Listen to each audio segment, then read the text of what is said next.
الحمدللہ وحدہ والصلاۃ والسلام علی من لا نبی بعدہ اما بعد فاعوذ باللہ من الشیطان الرجیم بسم اللہ الرحمن الرحیم۔ السلام علیکم ناظرین، صبح کی پرنور ساعتوں میں سعادت کی گھڑیوں میں public news TV channel پر پروگرام صدائے قرآن لے کر ڈاکٹر محمد طاہر مصطفیٰ آپ کی خدمت میں حاضر۔ ناظرین کرام، آج پروگرام صدائے قرآن میں جو ہمارا سبق ہے قرآن کریم کا 5واں پارہ ہے، سورہ النساء ہے، اور آیت نمبر 88 سے لے کر 89 تک کے مضامین ہماری گفتگو کا موضوع ہوں گے۔ تو آئیے ناظرین کرام، سب سے پہلے آج کے سبق کی ہم تلاوت سماعت کرتے ہیں امام حرمین شریفین قاری عبدالرحمن السدیس کی آواز میں۔ بسم اللہ الرحمن الرحیم۔ لوگو، یہ پھر تمہیں کیا ہو گیا ہے کہ منافقین کے بارے میں تمہارے درمیان دو رائیں پائی جاتی ہیں، حالانکہ جو برائیاں انہوں نے کمائی ہیں ان کی بدولت اللہ انہیں الٹا پھیر چکا ہے۔ کیا تم لوگ یہ چاہتے ہو کہ جسے اللہ نے ہدایت نہیں بخشی، کیا تم اسے ہدایت دے سکتے ہو؟ حالانکہ جس کو اللہ نے ہدایت سے ہٹا دیا اس کے لیے تم کوئی راستہ تلاش نہیں کر سکتے۔ وہ تو یہ چاہتے ہیں کہ جس طرح وہ خود کافر ہیں اسی طرح تم بھی کافر ہو جاؤ، تاکہ تم اور وہ سب یکساں ہو جائیں۔ لہٰذا ان میں سے کسی کو اپنا دوست نہ بناؤ جب تک کہ وہ اللہ کی راہ میں ہجرت کر کے نہ آ جائیں، اور اگر وہ ہجرت سے پہلو تہی کریں تو ان کو جہاں پاؤ پکڑو اور قتل کر دو، اور ان میں سے کسی کو اپنا دوست اور مددگار نہ بناؤ۔ ناظرین کرام، یہ ہمارا آج کا سبق ہے۔ ترتیب اور تسلسل کے ساتھ جو سفر ہم نے الحم سے شروع کیا تھا، پھر سبکن لفظاً لفظاً حرفاً حرفاً کوئی بھی آیت ہم نے مس نہیں کی ناظرین کرام، اور ہر لفظ سے صدائے قرآن آپ کے سامنے رکھ رہے ہیں۔ اور آج کی آیات کا جو آغاز ہوتا ہے ناظرین کرام، اس میں تذکرہ منافقین کا ہے۔ وہ مسلمان منافقین جو اپنے آپ کو مسلمان کہلاتے تھے یا ایمان لے آئے تھے، لیکن ابھی تک ضعیف الاعتقاد تھے، ضعیف الایمان تھے۔ خاص طور پر یہ آیات ان کے بارے میں ہیں کہ جو مکہ اور اس سے دور دراز کے علاقوں میں ایمان تو لے آئے تھے لیکن ابھی راسخ نہیں ہوا تھا ان کے اندر ایمان اور اسلام۔ اللہ رب العزت کی طرف سے اشارہ تھا کہ میرے حبیب مکہ سے مدینہ ہجرت کر گئے ہیں، لہٰذا اب وہ دار السلام قرار پا چکا ہے۔ لوگو، تم جہاں ہو، اگر تمہیں ایمان لانے کی پاداش میں مصائب کا سامنا ہے، دکھوں اور تکالیف کا سامنا ہے، تو تم بھی میرے نبی کی معیت میں دار السلام چلے جاؤ، وہاں امن اور چین اور قرار پا جاؤ گے۔ لیکن ناظرین کرام، یہاں پر سوال یہ تھا کہ وہ ہجرت نہیں کر پا رہے تھے اور دنیاوی مادی خیالات وسوسے آ رہے تھے کہ اگر ہم ہجرت کر گئے تو ہمارے گھر بار کدھر جائیں گے، ہماری اولاد ہے یہاں پر، ہمارے مال و اسباب ہیں یہاں پر، تو وہ ہجرت نہیں کر رہے تھے۔ اب ناظرین کرام، سمجھ نہیں آ رہی تھی کہ ان کے ساتھ کیا سلوک کیا جائے۔ اب دو رائے بن گئی تھیں۔ ایک رائے یہ تھی کہ ان کو مسترد کر دیا جائے، اور دوسری رائے یہ تھی کہ جیسے کیسے بھی ہیں وہ مسلمان تو ہیں، کلمہ تو پڑھتے ہیں، نماز تو پڑھتے ہیں، چلیں ہجرت نہیں کر پا رہے تو نظر انداز کر دینا چاہیے۔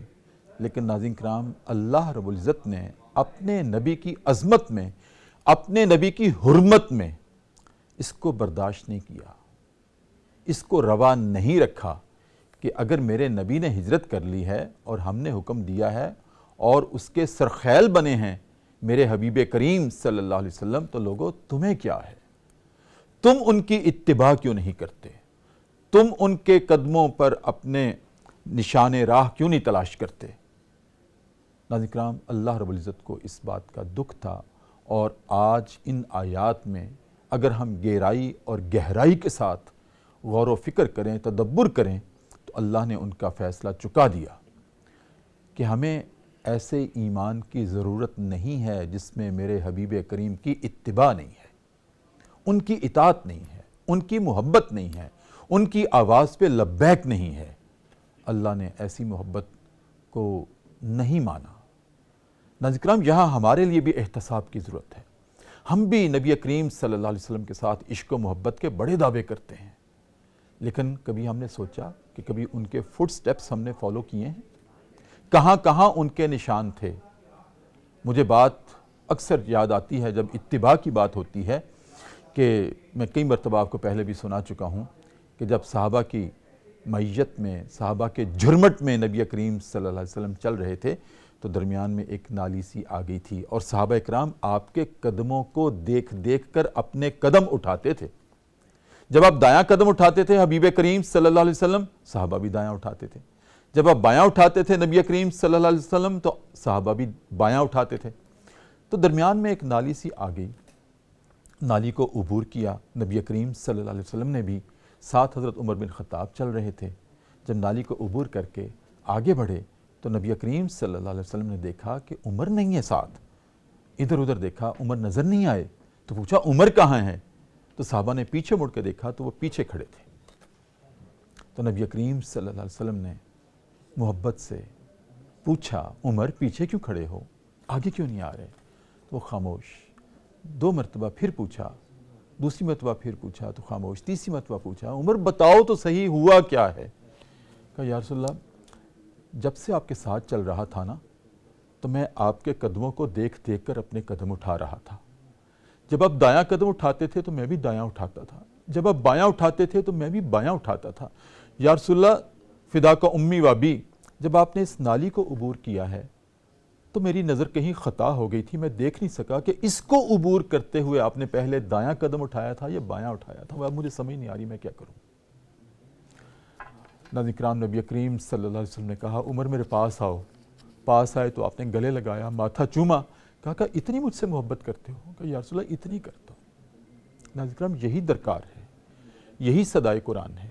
جب اللہ کے حبیب نے ہجرت کر لی ہے تو پھر اللہ نے بھی کہہ دیا ہے کہ تمہاری تکالیف، مصائب، دکھ ہمارے ذمے ہیں، تم چلے جاؤ میرے نبی کے پاس، وہاں تمہارے سارے دکھوں کا مداوع ہے۔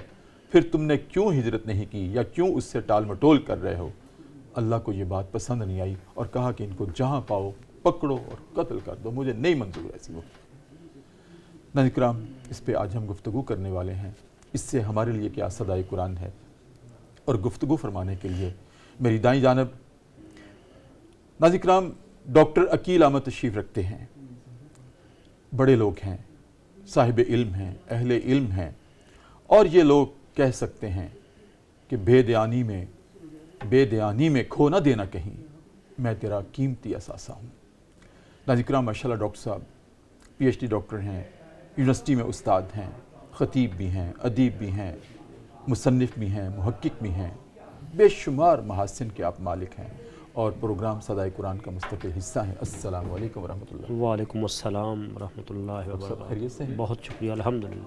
اور ناظرین کرام میری بائیں جانب ماشاءاللہ نوجوان اسکالر، نوجوانی میں علم کی جولانی اللہ رب العزت نے عطا کی، اور نسبت شیر ربانی حضرت پیر شیر محمد شرپوری رحمۃ اللہ علیہ مرشد شرپور، ان کے پڑپوتے ہیں، اور ماشاءاللہ کیا خوب گفتگو کرتے ہیں۔ کیوں نہ کریں گفتگو؟ ایک تو نسبت ان کو جو حاصل ہے وہ اولیاء کے ساتھ ہے، اولیاء کے خانوادے کے ساتھ ہے، اور پھر دوسرا ناظرین کرام وہ خود بھی عالم دین بھی ہیں۔ عالم دین ہونے کے ساتھ ساتھ تحقیق کے سفر پر ہیں، اور تحقیق سے ہی زندگی کے نئے زاویے اور راستے ملتے ہیں۔ ماشاءاللہ پی ایچ ڈی اسکالر ہیں اس وقت، اور پروگرام صدائے قرآن کی زینت ہیں جناب صاحبزادہ میاں مستفیض احمد نقشبندی۔ السلام علیکم ورحمۃ اللہ۔ وعلیکم السلام ورحمۃ اللہ کیسے مزاج وبرکاتہ۔ ہیں؟ الحمدللہ ٹھیک ہے ڈاکٹر صاحب، پروگرام کا مقدمہ آپ کے سامنے رکھا۔ اللہ رب العزت جیسے میں نے عرض کیا اپنے مقدمے میں، اس بات پہ نالاں ہیں کہ تم میرے حبیب کی اتباع کیوں نہیں کرتے، جب وہ چلے گئے ہیں ہجرت کر کے، اور جہاں میرے حبیب رہتے ہیں وہ دارالسلام ہے۔ اب اس سے اگلی بات کیا رہ گئی ہے کہ تمہیں وہاں سلامتی ملے گی، تمہیں وہاں سکون ملے گا، راحت ملے گی، سکینت ملے گی. اب پھر بھی تم اگر مصائب کو برداشت کرنا چاہتے ہو تو اس میں کر لو، لیکن میرے حبیب کی عدم اتباع ہے جو مجھے گوارا نہیں ہے. اللہ ناراض ہوا ہے. یہاں ڈاکٹر صاحب ایک سوال ہے میرے سمجھنے کے لیے، ناظرین کے سمجھنے کے لیے، وہ یہ کہ اگر کوئی دور دراز میں رہتا ہے، وہ مسلمان ہو گیا ہے، تو کیا وہیں رہ کر وہ ایمان اور اسلام پر قائم نہیں رہ سکتا تھا؟ اللہ نے یہ کیوں ترجیحی بنیادوں پر حکم کیوں دیا کہ چھوڑ جاؤ اس جگہ کو اور وہاں چلے جاؤ، ہجرت کر جاؤ؟ کیا ایمان کے ساتھ ہجرت ضروری ہے یا کہ نبی کی اتباع تھی اس لیے ضروری قرار پائی؟ الحمدللہ رب العالمین والصلاة والسلام علی سید الانبیاء والمرسلین. بہت شکریہ ڈاکٹر صاحب، بحمد ربی ایک بار پھر صدائے قرآن کا حصہ ہیں. اللہ کریم آپ کی ہم سب کی حاضری کو قبول فرمائے اور مزید اس پروگرام کو شرف قبولیت سے نوازے. ڈاکٹر صاحب پہلے ہمیں یہ سمجھنا ہوگا کہ منافق کہتے کس کو ہیں. جی. منافق کی نظری اعتبار سے دیکھیں تو دو اقسام ہیں، ایک اعتقادی منافق، ایک عملی. جی. اعتقادی تو وہ تھے جو اللہ نے ڈسکلوز کر دیے، واضح کر دیے اپنے نبی کے سامنے کہ یہ منافق ہیں، یہ اوپر سے کلمہ پڑھا ہے، حقیقت میں یہ آپ کے، اللہ کے، دین کے، اہل ایمان کے، اصحاب کے، سب کے دشمن ہیں. اور عملی منافق وہ کہ جس کی فکر تو درست ہے لیکن وہ جو بڑی مشہور نشانیاں، بات کرے تو جھوٹ بولے، وعدہ خلافی کرے، امانت میں خیانت کرے، دیگر اور احادیث مبارکہ میں ان کی نشانیاں بیان ہوئی ہیں. اچھا، زیر بحث آیت میں جو بات کی جا رہی ہے بنیادی طور پر اس کا جواب میں علامہ اقبال کے ایک شعر میں دینا چاہوں گا کہ بمصطفیٰ برساں خیش راہ کے دی ہماؤست گرباؤ نہ رسیدی تمام بلابیست، کہ ذات مصطفیٰ علیہ تحیت و ثنا تک پہنچو یہی کل دین ہے، اگر تم ان کی ذات تک نہیں پہنچے تو پھر بولابی بولابی ہے. دیکھیے ڈاکٹر صاحب، ڈاکٹر اسحاق قریشی رحمۃ اللہ علیہ ہمارے استاذ میں بہت بڑے محقق بہت بڑے محقق تھے، اساتذہ میں شامل تھے. وہ کہا کرتے تھے کہ زمانہ 63,000 کروٹیں لے لے، نبی کریم کے 63 سالوں سے باہر نہیں نکلتا. یعنی اسی حیات مقدس کے ارد گرد ہے کائنات. جی. اور آپ دیکھیے کہ مقصد اللہ تعالیٰ کو نبی پاک کی اتباع مطلوب ہے، اور اتباع بھی کیسے؟ جو اولین وفا شعار سابقون الاولون نے کی ہے. آپ دیکھیے مدینہ منورہ میں جب انہی منافقین کو کہا گیا کہ ایمان لاؤ جیسے یہ صحابہ ایمان لائے، تو وہ کہتے کہ ہم ایسے ایمان لائیں، نعوذ باللہ. انہوں نے کہا یہ تو بیوقوف ہے. پتہ یہ چلا کہ جو صحابہ کرام کے حوالے سے ادنا سی سوچ رکھ رہا ہے، اللہ نے فرمایا یہ بیوقوف نہیں، تم بیوقوف ہو. اور ڈاکٹر صاحب ان کو صحابہ کے اقوال میں، افعال میں نسبت رسول کے ساتھ جو ایک والہانہ پن ہے، ان کو بظاہر بیوقوفی نظر آتی تھی کہ ادھر نبی کی زبان سے نکلتا ہے کہ مال لاؤ، اور یہ گھر کا پورا مال لا کر نبی کے قدموں میں رکھ دیتے ہیں. ادھر نبی کی زبان سے نکلتا ہے الجہاد، تو ان پر غسل واجب ہو، میدان احد میں غسیل الملائکہ ہتھے حنظلہ، تو یہ غسل نہیں کرتے، میدان میں آ جاتے. یہ تو بیوقوفی، اللہ نے مہر لگا دی کہ یہ بیوقوفی نہیں. مجھے جو اپنے نبی کے ساتھ تعلق چاہیے، اطاعت و اتباع چاہیے، وہ یہی چاہیے. بیوقوف تم ہو جو عقل کے زاویوں پر سوچتے ہو، اور نبی کی اتباع کا موقع آئے، جانثاری کا موقع آئے تو سود و ضیاع کو دیکھتے ہو. جو ٹرو بلیورز ہیں، جو پیور مسلمان ہیں، وہ سود و ضیاع نہیں دیکھتے، وہ صرف مصطفیٰ کو دیکھتے ہیں. سبحان اللہ، سبحان اللہ. کیا بات ہے ڈاکٹر صاحب. صاحبزادہ صاحب کیا ارشاد فرمائیں گے اسی تناظر میں؟ بسم اللہ الرحمن الرحیم. بہت شکریہ ڈاکٹر صاحب، بڑی خوبصورت گفتگو کی آپ نے بھی، ڈاکٹر صاحب نے بھی. جو آیہ مبارکہ جس کو ہم بیان کرنے کی سعادت حاصل کر رہے ہیں، اس میں خاص طور پر منافقین کا تذکرہ ہے. جی. اور منافقین کی ڈاکٹر صاحب نے وضاحت بھی فرما دی کہ اعتقادی منافق جو اس وقت وہاں پر موجود تھے اور جن کے بارے میں یہ آیات نازل کی گئی ہیں، تو یہ ایک خاص سینیریو بھی تھا کہ وہ جب مدینہ طیبہ آئے اور آنے کے بعد وہاں سے چلے گئے، تو اللہ تعالیٰ نے قرآن کریم کے اندر کم و بیش 16 صورتوں کے اندر منافقین کا تذکرہ کیا ہے، اور ان کی بہت ساری ایسی خصلتیں بیان کی ہیں کہ جو ایسی خصلتیں ہیں کہ جو دین اسلام کی بنیادوں کو ختم کرنے والی ہیں، وہ بظاہر تو ایمان لانے کا دعویٰ کرتے ہیں، جیسے پہلے سپارے کے اندر سورہ بقرہ کے اندر ان کی یہ نشانیاں بیان کی گئیں کہ وہ اللہ پر اور آخرت پر تو ایمان لانے کا دعویٰ کرتے ہیں، لیکن جب مسلمانوں کے پاس سے جاتے ہیں، اپنے شیاطین کی طرف خلوت ان کی ہوتی ہے، تو وہ کیا کرتے ہیں، وہ انہی کے خلاف پلاننگ شروع کر دیتے ہیں۔ تو ایک تو کھلے دشمن تھے جس طرح مکہ کے مشرکین تھے، اور ایک یہ منافقین تھے، یہ اتنے زیادہ اس لیے خطرناک تھے کہ مدینہ میں آ بھی جایا کرتے تھے اور آ کر مسلمانوں کی ساری جو انفارمیشن تھی وہ حاصل کر کے دشمنوں تک پہنچایا کرتے تھے۔ تو اللہ تعالیٰ نے اسی وجہ سے ان کے لیے واضح حکم دیا کہ اگر یہ مشرکین کے پاس جا رہے ہیں اور وہ اس وقت دارالحرب ہے، دارالسلام نہیں ہے، تو دارالحرب کے اندر اگر تو کوئی سچا مسلمان ہو اس کو تو وہ جینے ہی نہیں دیتے تھے، اس کا جینا وہ دوبر کر دیا کرتے تھے۔ تو اللہ تعالیٰ نے فرمایا کہ اگر تم سچے مسلمان ہو تو پھر تم ہجرت کر کے مدینہ طیبہ آؤ، اپنے عمل سے یہ ثابت کرو کہ ہم نبی کریم صلی اللہ علیہ وسلم کی غلامی میں آتے ہیں، آپ کی اطاعت میں آتے ہیں۔ اگر تم نہیں کرتے تو تمہارا گناہ صرف یہ نہیں ہے کہ تم یہاں سے چلے گئے ہو، بلکہ تمہارا بڑا گناہ یہ ہے کہ تم جو مسلمانوں کو اور ان کی ریاست کو جو نقصان پہنچا رہے ہو، ان کے راز فاش کر رہے ہو، ان کے خلاف ان کو تقویت دے رہے ہو، یہ تمہارا بہت بڑا گناہ ہے۔ اور اسی گناہ کی سزا اللہ تعالیٰ نے یہاں پر ارشاد فرمائی کہ اے مسلمانوں، اگر یہ ہجرت نہیں کرتے اور اپنے ایمان کو ثابت نہیں کرتے تو تم جہاں پر ان کو پالو، جس جگہ پر پاؤ ان کو قتل کر دو۔ تو یہ خاص سینیریو کی بات ہے کہ اس وقت جو منافقین تھے انہوں نے مسلمانوں کو نقصان بہت پہنچایا تھا، اور پھر ایک قسم کا نقصان نہیں پہنچایا۔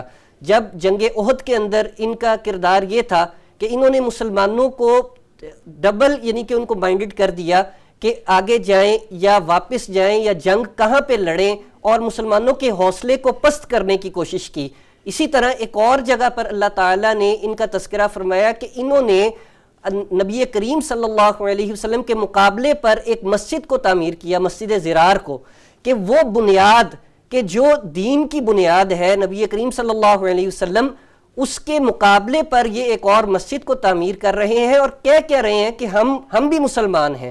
یہ فتنہ تب سے ہی شروع ہو گیا تھا کہ آقا کریم صلی اللہ علیہ وسلم آپ کی ذات مبارکہ کی اہمیت کو کم کیا جائے، اور آج تک ہم یہ دیکھ سکتے ہیں 1400 سالوں تک کہ آج بھی جو فتنے پاکستان کے اندر ایک بہت بڑا فتنہ ہے، اس کی بنیاد بھی یہی ہے کہ نبی کریم صلی اللہ علیہ وسلم آپ کی محبت کو مسلمانوں کے دل سے کم کیا جائے۔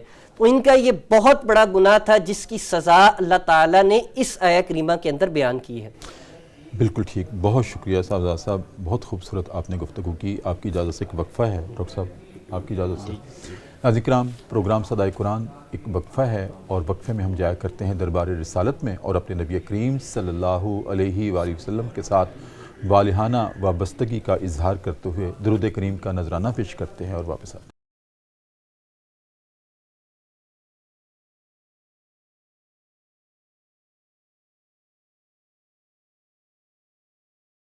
وقفے کے بعد ناظرین کرام دوبارہ آپ کی خدمت میں حاضر ہیں۔ صبح کی پرنور ساعتیں ہیں، public news TV channel ہے، ہمارا پروگرام ہے صدائے قرآن، اور یہ وہ پروگرام، یہ وہ صدا ہے جس کی ابتدا الحمد سے ہوئی تھی، اور الحمدللہ رب العالمین۔ ناظرین کرام، اب ہم پہنچ گئے ہیں، قرآن کریم کا 5واں پارہ ہے، سورہ النساء ہے، اور آیت نمبر 88 اور 89 آج ہماری گفتگو کا موضوع ہے۔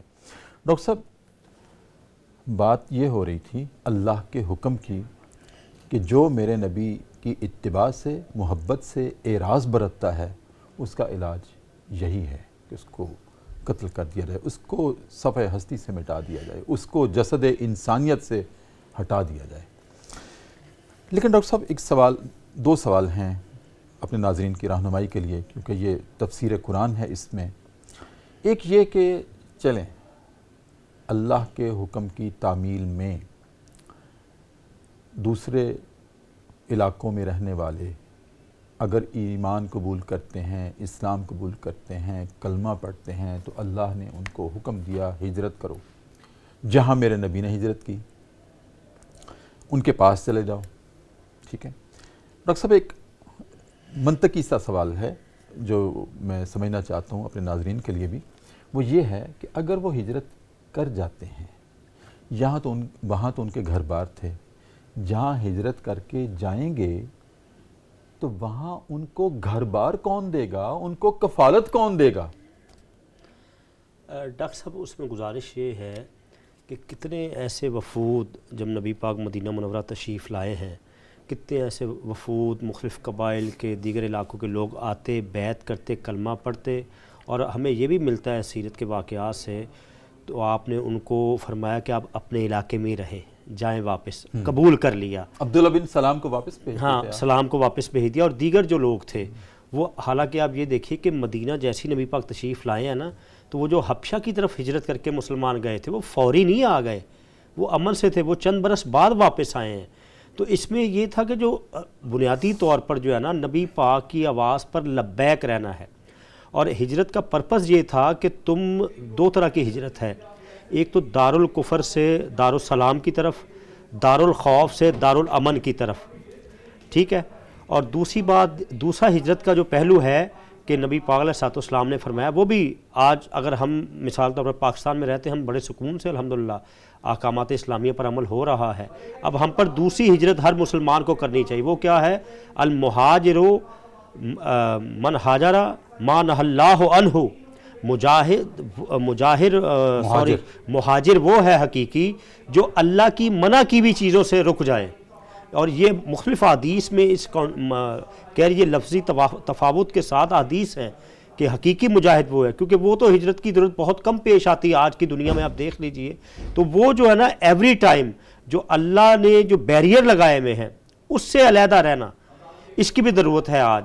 اور اس وقت نبی پاک علیہ السلام کی اصداء پر جنہوں نے لبیک کیا، آپ دیکھیے پھر آہستہ آہستہ جو دعوت اسلام کی جو پیغام ہے کہاں تک پہنچا، تو سارے تو مدینہ میں آ کر نہیں بسے، بنیاد اس میں یہ ہے اتباع رسول علیہ السلام، اور اگر بس بھی گئے وہاں آ کر تو پھر مواخات ہے نا، مواخات ہے، اور دوسری بات ہے کہ صحابہ اپنا آدھا گھر دے رہے ہیں، آدھا مال و اسباب دے رہے ہیں، یہاں تک کہ یہ بھی تاریخ میں روایت میں ملتا ہے کہ جس کی بیوی نہیں تھی اور جس کے پاس 2 بیویاں تھیں، انہوں نے پوچھا کہ میں ایک کو طلاق دے دیتا ہوں، اس سے زیادہ اور بھائی چارہ۔ اور ڈاکٹر صاحب دیکھیے وہ تو آج 14 صدیاں ہو گئی اس واقعے کو، کون نہیں چاہے گا کہ میں سب کچھ چھوڑ کر بارگاہ مصطفیٰ میں پناہ لے لوں، ان کے درس پہ جا پڑھوں، اور پھر اللہ کریم نے نبی پاک علیہ السلام کو زمین کے خزانوں کی کنجیاں دی، جیسے کہ حدیث کے مطابق ہے۔ کون سا ایسا کوئی محروم تو نہیں رہے گا آپ کے پاس جا کر؟ اور ڈاکٹر صاحب کوئی محروم رہا بھی ہو تو بتایا جائے، کوئی محروم رہا ہی نہیں۔ آج بھی جو مدینے جاتے ہیں محروم وہ نہیں رہتے کہتے ہیں کہ ہم خواہش کرتے ہیں اور ادھر پوری ہو جاتی ہے، تو بلکہ یہ ام المومنین حضرت عائشہ صدیقہ رضی اللہ تعالیٰ عنہ، مسلم شریف کی حدیث ہے، وہ فرماتی ہیں یا رسول اللہ میں دیکھتی ہوں آپ کا رب آپ کی خواہش پوری کرنے میں جلدی کرتا ہے، ادھر لمحہ مقدس کھلے اور ادھر اللہ نے بات پوری کر دی۔ تو بنیادی طور پر یہ اس میں سوال ہے کہ ایک تو ہجرت اس وقت لازمی تھی، اور دوسری بات نبی پاک علیہ السلام کی اتباع میں تھی کہ آپ پر صدق دل کے ساتھ کلمہ پڑھا جائے اور آپ کی اتباع کی جائے۔ صحیح۔ صاحبزادہ صاحب یہاں ایک دوسرا سوال اور ہے کہ جن لوگوں نے ہجرت نہیں کی تو اللہ رب العزت نے ان کی سزا کیا بیان کی ہے کہ ان کو جہاں پاؤ پکڑو اور قتل کر دو۔ ویسے تو جو حکم الہی ہے وہ آخری ہے، اس کے بعد تو کوئی بات دوسری رائے ہو نہیں سکتی، لیکن چونکہ صدائے قرآن پہ ہم سمجھنا چاہتے ہیں چیزوں کو، تو ہمارے ناظرین کو یہ بات بھی سمجھائیے، آپ بتائیے، کھولیے کہ اللہ رب العزت نے ہجرت نہ کرنے کے بدلے میں اتنا سخت فیصلہ جاری کر دیا کہ جہاں پاؤ ان کو قتل کر دو۔ کوئی نرم فیصلہ بھی ہو سکتا تھا کہ ان کو سمجھاؤ اور یا ان کے ساتھ قطع تعلق کر لو، ان کے ساتھ بائیکاٹ کر دو، اتنا سخت فیصلہ اللہ نے سنا دیا، اس کے پیچھے کیا حکمت تھی؟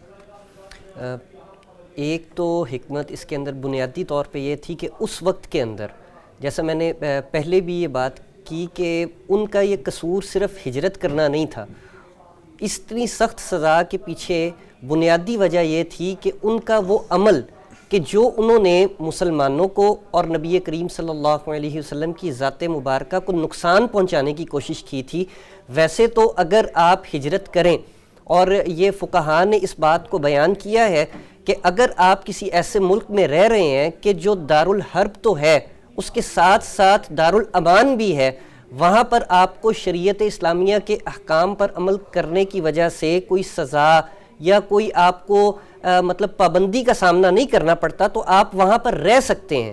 لیکن اگر آپ کو وہاں پر اس طرح کی پابندیوں کا سامنا ہے، جانی مالی مشکلات ہیں، تو پھر آپ اللہ اور اس کے رسول کے لیے ہجرت کریں۔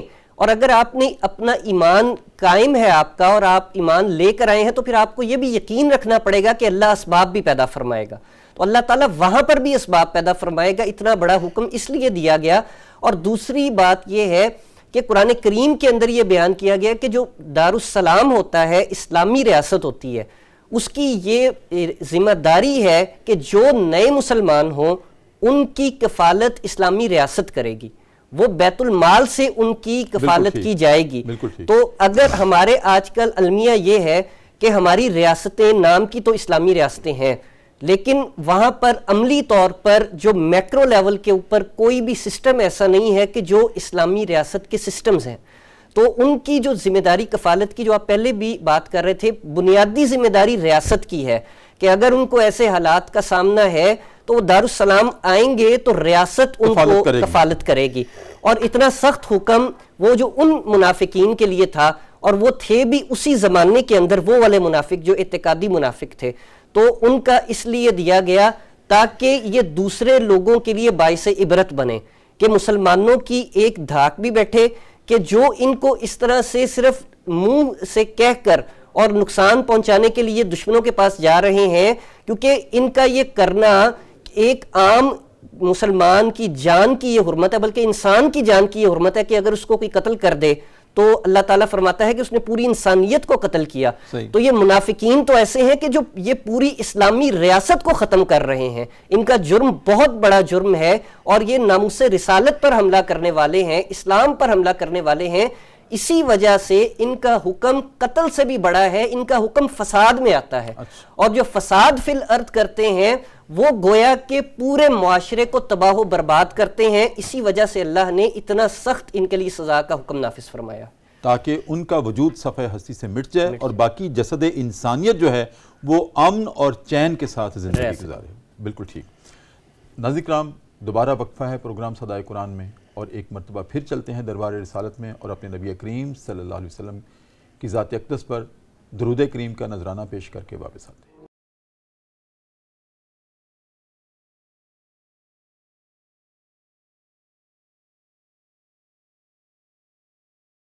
وقفے کے بعد ناظرین کرام دوبارہ آپ کی خدمت میں حاضر ہیں۔ صبح کی پر نور ساعتیں ہیں، public news TV channel ہے، ہمارا پروگرام ہے صدائے قرآن، اور آج الحمدللہ سورہ نساء کی آیت نمبر 88 اور 89 ہماری گفتگو کا موضوع ہے، اور یہ قرآن کریم کا 5واں پارہ ہے۔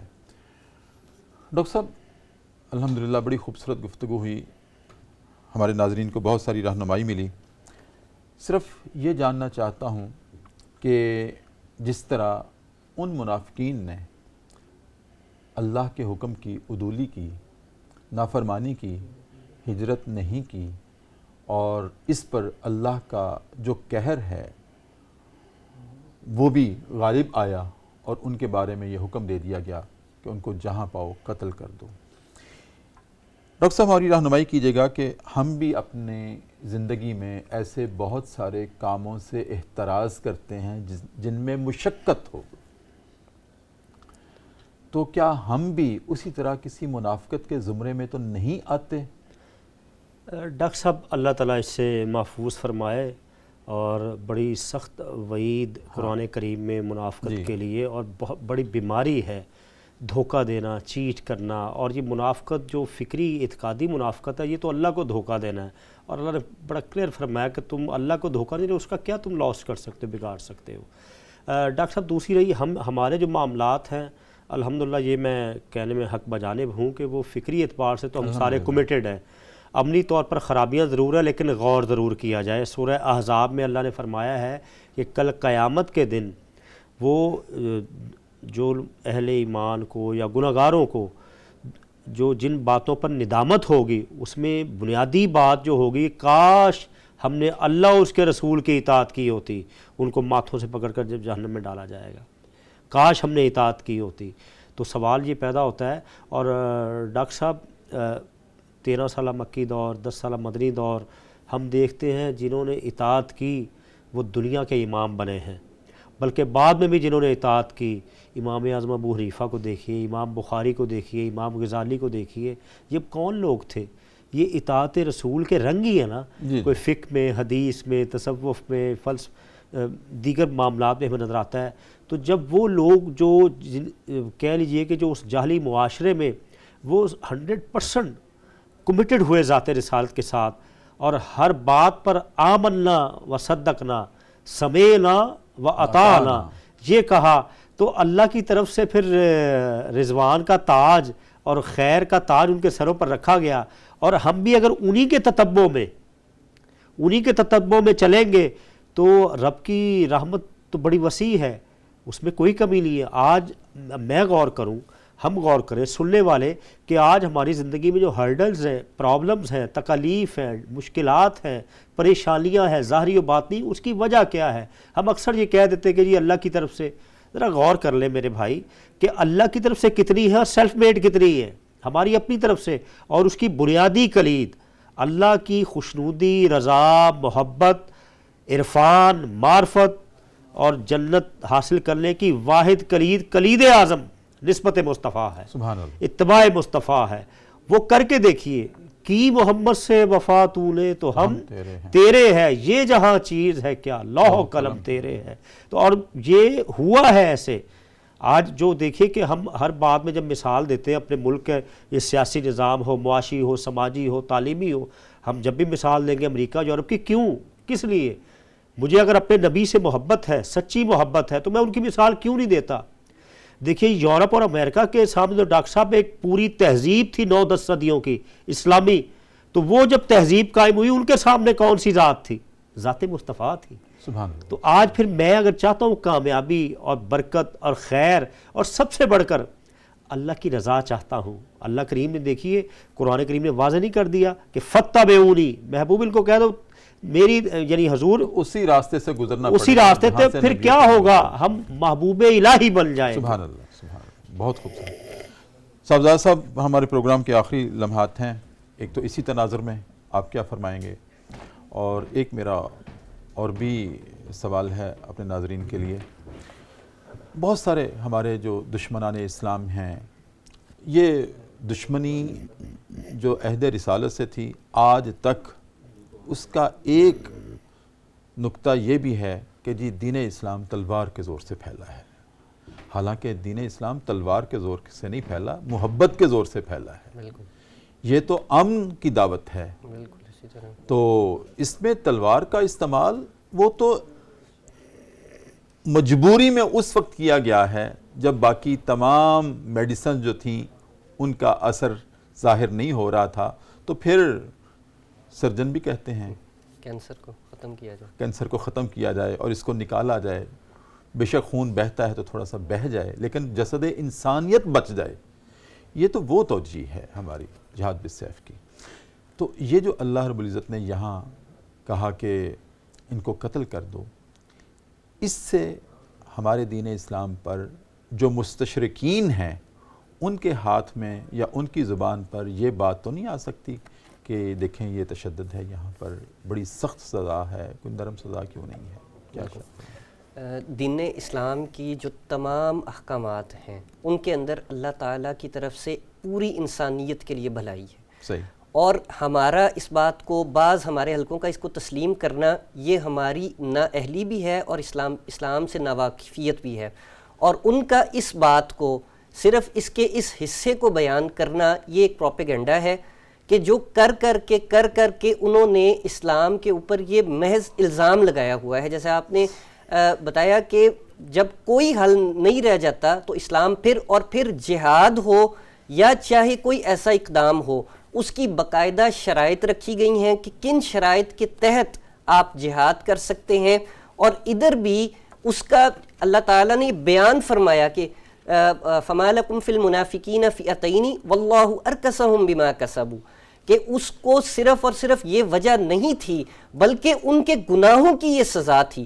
اگر آج ہم یہ تصور کر لیں کہ کوئی کسی کے رشتہ دار باپ بیٹے کو مار دے اور ہم کہیں کہ تم اس کا قصاص لینے کی وجہ سے تم ظالم ہو، تو ہم جیسا جاہل یا ہم جیسا کم علم کوئی نہیں ہوگا۔ اور مغربی ممالک کے اندر بھی غداری کی سزا تو آج بھی موت ہے، کئی جگہوں پر، بہت ساری جگہوں پر موت ہے، نہیں تو جو عمر قید وہ تو ہے ہی، تو وہ بھی ایک قسم کی موت ہی ہے۔ تو اگر آپ ایک نیشنل سٹیٹ کے ساتھ غداری کرنے کے اوپر آج کی دنیا کے اندر سزائے موت دے سکتے ہیں، تو جنہوں نے اسلامی ریاست کے ساتھ غداری کی، اسلامی ریاست کو نقصان پہنچایا یا رسول اللہ کے ساتھ غداری کی، بالکل، تو ان کی سزا جو ہے وہ اگر قتل رکھی گئی ہے تو وہ ان کے اس جرم کی سزا ہے، بلا وجہ ان کو یہ سزا نہیں دی گئی ہے۔ تو یہ ایک محض پروپیگنڈا ہے کہ یہ بات سخت ہے، بلکہ اسلام تو جہاں تک ہو سکے، اسلام کا نام ہی اسلام ہے، سلامتی ہے ہر معاملے کے اندر، تو یہ وہ معاملات ہوتے ہیں کہ جہاں پر وہ یہ کہا جاتا ہے کہ اگر مظلوم کے ساتھ انصاف نہ کیا جائے تو آپ ظالم بن جاتے ہیں۔ تو ان لوگوں نے جو اسلامی ریاست کے ساتھ کیا، مسلمانوں پر ظلم کیا ہے، یہ اس کی سزا تھی کہ ان کو اس طرح کی سزا دی جائے تاکہ کوئی اور یہودیوں کا کوئی ایسا قبیلہ جو اس وقت منافقت کے اندر جو مشغول ہوا کرتے تھے یا اور دوسرے بھی تھے، وہ اس طرح نہ کر سکیں۔ اور جو آپ بات ڈاکٹر صاحب نے بیان کی کہ ہمارے معاشرے کے اندر آج ہم صرف یہ جو ساری آیات ہیں منافقت والی، یہ ہم سمجھتے ہیں کہ صرف ان کے لیے تھیں، اس کے اندر ہمارے لیے بھی یہ اشارہ ہے کہ ہم اپنے کردار کے اندر سے منافقت کو ختم کریں۔ ہمارے کردار ایسے ہیں کہ ہم حکومتی لیول سے لے کر انفرادی سطح تک منافقت کا شکار ہیں۔ ہم اسلامی ریاست کا نام لیتے ہیں لیکن نہ تو ہمارا کوئی معاشی نظام، نہ ہمارا کوئی حکومتی نظام، کوئی بھی ہمارا اسلام کے طرز کے مطابق نہیں ہے۔ یہ بھی ایک قسم کی منافقت ہے ہماری۔ اسی طرح ہمارا سماجی رویہ کہ ہم مسلمان ہونے کا دعویٰ کرتے ہیں لیکن ہمارے اعمال اس کے بالکل مخالف ہیں، تو ہمیں بھی اپنے اعمال پر غور کرنا ہوگا کہ ہم اپنے جو اس کردار سے ہے یہ منافقت کو ختم کریں اور نبی کریم صلی اللہ علیہ وسلم آپ کی اتباع کریں تاکہ ہمیں دنیا اور آخرت کی کامیابیاں مل سکیں۔ جی بالکل ٹھیک، بہت شکریہ صاحبزادہ صاحب آپ کی آمد کا، ڈاکٹر صاحب آپ کی آمد کا بہت شکریہ۔ ناظرین کرام، بات وہیں پہ ختم ہوئی ہے کہ نبی کریم صلی اللہ علیہ وآلہ وسلم کی اتباع اور آپ سے محبت اور آپ سے عقیدت میں اخلاص ہونا چاہیے۔ منافقت ہوئی تو وہ اللہ رب العزت کو بھی برداشت نہیں ہے، اور نبی کریم صلی اللہ علیہ وسلم سے منافقت یا دشمنی یہ ایک جرم ہے، اور یہ اتنا سنگین جرم ہے کہ اس کی سزا بھی اتنی سنگین بیان کی گئی ہے۔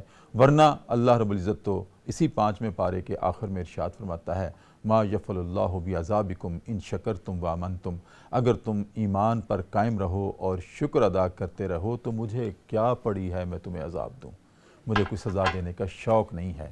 لیکن اگر تم میرے نبی کے ساتھ دشمنی رکھو گے یا منافقت رکھو گے یا مخاصمت رکھو گے تو پھر وہ زیرو ٹالرنس ہے وہاں پر۔